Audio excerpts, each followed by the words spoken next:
tardes. Mercados financieros en positivo en esta jornada, o por lo menos ahora mismo en Wall Street. Ese es el tono del S&P 500, del Dow Jones, aunque todavía no tenemos subidas para el Nasdaq. Siguen cotizando en terreno negativo con una caída del 0,02% hasta los 17.513 puntos. El resto, como les decía, todo bastante calmado, bastante tranquilo, mirando a la semana que viene, que es cuando vamos a tener ya algunas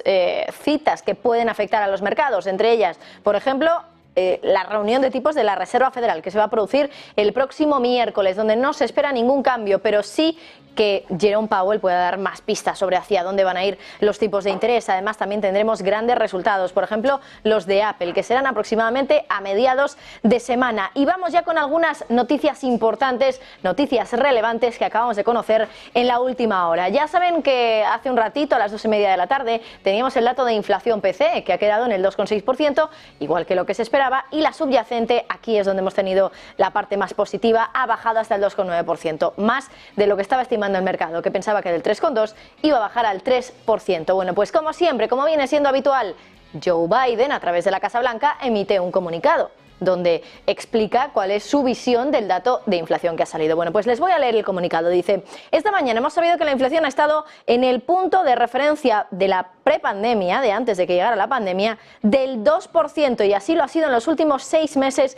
de 2023. Así que Joe Biden no coge la inflación anual, no coge la mensual, coge la semestral, la de los últimos 6 meses, porque es la que más le puede favorecer en ese mensaje de decir que la inflación ya está en el 2%, que ya saben que es el objetivo de la Reserva Federal. Dice: es un hito importante, significa que, bueno, hay más margen de tranquilidad y bueno, calma también para las familias trabajadoras. Dice: nuestra economía ha crecido más del 3% en 2023, mientras que la inflación ha estado en el 2% en la segunda mitad del año y el desempleo se ha mantenido por debajo del 4% por segundo año consecutivo. Esto significa un progreso significativo para los trabajadores estadounidenses, con salarios, según Biden, y riqueza y empleo más altos que hace 4 años. Así que Biden coge los datos, utiliza también el dato que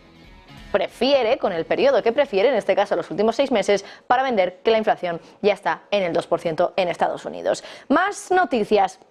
Ya saben que hoy en el caso del Tribunal de la Haya se ha emitido una opinión sobre lo ocurrido en Gaza, la acusación de Sudáfrica contra Israel de genocidio. Bueno, pues ahora ha reaccionado la Unión Europea. Javi ha dicho que espera una implementación total, inmediata y efectiva de todas las órdenes de la Corte Internacional de Justicia. Prácticamente lo que hace el viejo continente es aceptar el llamamiento que ha hecho el ministro de Relaciones Exteriores de Palestina esta misma tarde, insistiendo a grandes potencias internacionales, la Unión Europea entre ellas, pero el foco está puesto sobre Estados Unidos, en que hagan cumplir a Israel con lo que ha pedido la Corte Internacional de Justicia, sobre todo, y evitando de declarar o al menos obligar a Israel a ceder en un alto el fuego sobre el terreno. Las 6 medidas en las que ponía el foco el organismo dependiente de Naciones Unidas pasaban por dejar de, en este caso, atacar para acabar con vidas de civiles en el territorio y, en ese caso, evitar el genocidio, al menos las acusaciones que lanza Sudáfrica ante la Corte Internacional. Pues Javi, muchas gracias. Hoy, por cierto, hablamos también de economía y de la economía de la principal potencia del mundo, que es Estados Unidos. Atención, porque está ampliando su ventaja cada vez más respecto a China en esa carrera por ser la mayor economía del mundo. Y es que el PIB de Estados Unidos ha aumentado en términos nominales, no reales, no incluyendo los efectos de la inflación, en un 6,3%. El año pasado, en 2023, y esto supera el aumento de China, que en términos nominales ha sido del 4,6%. Es verdad que parte del desempeño superior por parte de Estados Unidos ha reflejado la subida de los precios, por supuesto, y de hecho el resultado de 2023 subraya un punto más amplio, que la economía de Estados Unidos está saliendo del periodo de la pandemia en una mejor posición que la de China. Hay expertos, por ejemplo, desde el Fondo Monetario Internacional, que dicen que es un sorprendente cambio de suerte hacia Estados Unidos y que el sólido desempeño de la economía de Estados Unidos, junto con obstáculos también a corto y largo plazo que enfrenta ahora mismo la economía china, hace que sea menos obvio que el PIB de China algún día pueda acabar superando el de Estados Unidos. Seguimos hablando, por cierto, de la OTAN, de la entrada de Suecia en la OTAN, porque hoy mismo, hoy viernes, Javi, se espera que Turquía envíe ya el instrumento final de ratificación para la membresía de Suecia en la OTAN a Washington.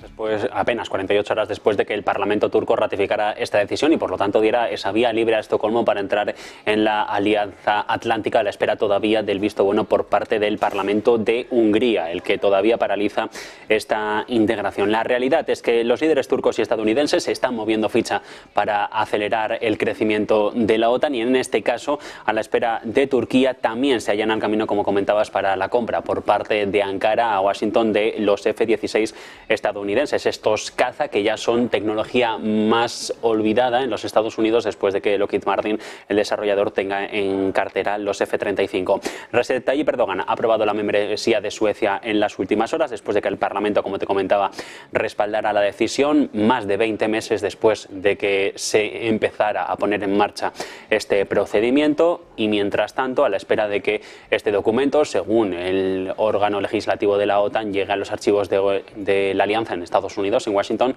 para que se ponga fin a este capítulo abierto desde el inicio de la guerra en Ucrania. Y hablamos, por cierto, ahora también de Europa porque, bueno, Ursula von der Leyen, una de las preguntas que probablemente se le pueda plantear a la presidenta de la Comisión es si va a querer seguir siéndolo durante un segundo mandato. Y es que ahora la principal alianza de centro-derecha de la Unión Europea va a nominar a Ursula von der Leyen para ese segundo mandato como presidenta de la Comisión Europea en el Congreso que se va a celebrar en marzo, si quiere continuar en el cargo. Así se lo ha dicho a Reuters un alto legislador de la Unión Europea. Von der Leyen, ya saben que todavía no ha dicho de manera pública si quiere o no quiere un segundo periodo al mando del Ejecutivo de la Unión Europea, sobre todo después de que su actual mandato vaya a expirar ya a finales de este año. Daniel Caspary, que es el líder del Grupo Demócrata Cristiano Alemán en el Parlamento Europeo, ha dejado claro que esperaba que la familia de partidos de centro-derecha del Partido Popular Europeo la nominara para un segundo mandato. Bueno, y antes hablábamos de la decisión que ha tomado hoy la Corte Internacional de Justicia. Vamos a recordar las palabras que hoy han tenido lugar allí, se han pronunciado allí, porque hoy han dicho que consideran que al menos algunas de las acusaciones hechas por Sudáfrica en esa denuncia contra Israel podrían entrar dentro de la definición de delito de genocidio y por lo tanto tienen jurisdicción para tratar este caso. Eso sí, se oponen a la petición de Israel de rechazar el caso. Vamos a recordar esas declaraciones. Court's view, at least some of the acts and omissions alleged by South Africa to have been committed by Israel in Gaza appear to be capable of falling within the provisions of the Convention. In light of the following, the Court concludes that, prima facie, it has jurisdiction pursuant to Article 9 of the Convention to entertain the case. Given this conclusion, the Court considers that it cannot accede to Israel's request that the case be removed from the general list. Bueno, también se ha dicho hoy por parte de la Corte Internacional de Justicia que hay urgencia con este caso por la crisis que se puede crear en Gaza y concluye básicamente que va a tener que tomar medidas Israel para proteger los derechos de los ciudadanos palestinos. Dice que debe tomar medidas por los palestinos en Gaza para prevenir las muertes de civiles en función de lo que recogen los primeros artículos de la Convención contra el Genocidio. In light of the foregoing, the Court considers that there is urgency in the sense that there is a real and imminent risk that irreparable prejudice will be caused to the rights found by the Court to be plausible before it gives its final decision. The Court concludes on the basis of the aforementioned considerations that the conditions required by its statute for it to indicate provisional measures are met. It is therefore necessary, pending its final decision, for the Court to indicate certain measures in order to protect the rights claimed by South Africa that the Court has found to be plausible. With regard to the present situation, Israel must, in accordance with its obligations under the Genocide Convention, in relation to Palestinians in Gaza, take all measures within its power to prevent the commission of all acts within the scope of Article 2 of the Convention, in particular, A, killing members of the group, B, causing serious bodily or mental harm to members of the group, C, deliberately inflicting on the group conditions of life calculated to bring about its physical destruction in whole or in part, and D, imposing measures intended to prevent births within the group.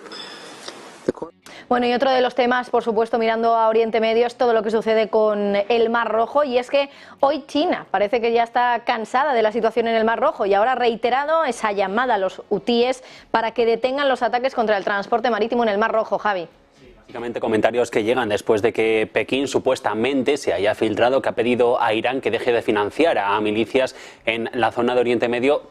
en un movimiento con el que contentar por una parte a Estados Unidos y con la otra rebajar la tensión en esta zona del planeta, donde los hutíes están respaldados por Irán y son los que atacan desde Yemen a los buques en el Mar Rojo, y por el otro lado también Irán se sabe que financia a Hezbollah en la zona del Líbano, la que limita el norte con Israel y que es otro de los puntos de fricción en la guerra en el país de Netanyahu. Los comentarios chinos llegan después de que ya varias agencias de medios internacionales fueran informando, filtrando que varios funcionarios del gigante asiático han pedido a los iraníes que intervengan de manera activa en el conflicto para, en vez de exacerbar la tensión, que se reduzca la violencia. De momento, la tensión en el Mar Rojo está también teniendo efectos en los mercados, y lo hemos visto durante las últimas jornadas. El petróleo sigue subiendo, 82,29 la cotización del Brent, la referencia que en Europa a esta hora de la tarde, Marta. Pues sí, vamos a ver cómo está cotizando también el Brent en estos momentos. Ahora mismo